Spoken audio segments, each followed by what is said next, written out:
अस्सलाम वालेकुम।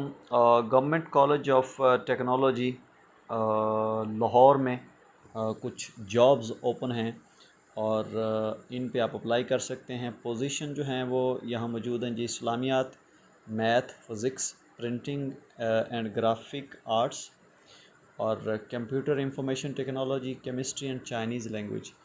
और ये जॉब की जो लोकेशन है ये लाहौर में है, क्योंकि ये जॉब्स अनाउंस की हैं जी government college of technology Lahore ने। ठीक है, तो अगर आप इनकी मज़ीद डिटेल जानना चाहते हैं, इसकी एडवर्टाइजमेंट हासिल करना चाहते हैं या फिर अप्लाई करना चाहते हैं तो हमारी वेबसाइट को विज़िट करें। लिंक जो है वो आपको इसी वीडियो के कमेंट सेक्शन के अंदर मिलेगा और या फिर आपको डिस्क्रिप्शन के अंदर मिलेगा। तो उस लिंक के ऊपर क्लिक करेंगे और आप यहाँ पे पहुँच जाएंगे और यहाँ से आप इजीली जो है वो इंफॉर्मेशन गेन कर सकते हैं। Thank you.